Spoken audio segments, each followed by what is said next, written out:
Қайырлы күн, менің сүйікті көрермендерім. Сіздермен бірге мен Малика. Менің YouTube арнама қош келдіңіздер. Бүгін біз сіздермен шаңғы тебуге баратырмыз. Бүгін қыстың соңғы күні, біз бірінші күні бару керек болатынбыз. Сонда да шүкір.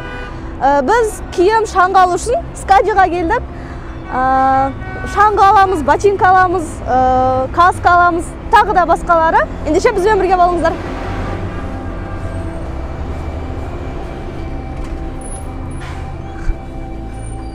Мінекей достар, мен шаңғыларымды алдым. Менде өзімде ботинка болғаннан кейін ботинка алған жоқпын.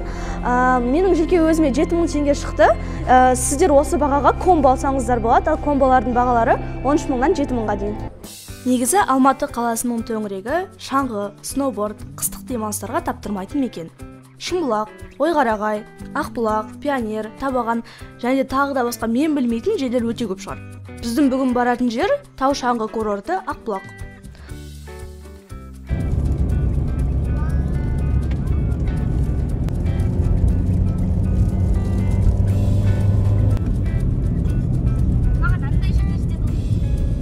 Ақбұлаққа келетін болсаңыздар, міндетті түрде жейтін бірдеме алып алыңыздар, себебі сырғанаған кезде қарындарыңыз ашады. Және шөлдетеді. Иә. Бізге аспасын.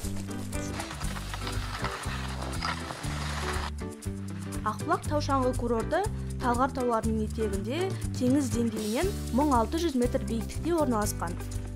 Алматы қаласының орталығынан шамамен 40 километрдей жерде.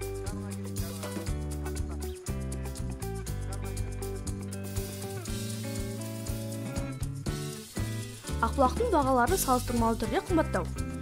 Бағалары үлкен адамдарға 6500-ден 12000 теңге аралығында болса, ал 120 сантиметрге дейінгі балаларға тегін. Толық ақпаратты Ақбұлақтың сайтынан немесе Инстаграмнан көрсеңіздер болады. Сілтемесін төменге қалдырамын. Шаңғы тебудің үш рахаты бар. Ол бірінші келіп дайындалу, екіншісі шаңғы тебу, үшіншісі ботинканы шешкенде. О, да, деп рахаттанасың ботинканы шешкенде. Мен шаңғыны 10 жасымнан бастап тебемін. Шаңғыда жүрсек, көбінесе орыстар жүреді, басқа ұлттың адамдар жүреді. Қазақтар өте аз.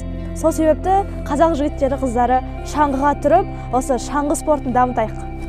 Құрметті көрермендер, видеоның соңына шейін көргендеріңізге рахмет. Сіздерге осы видеоның рубрикасын ұнайтын болса, комментарийға жаза кетіңіздер. Мен жиі түсіріп тұруға тырысатын боламын. Тіркеліп, лайк басып, комментарий жазып кетуді ұмытпаңыздар.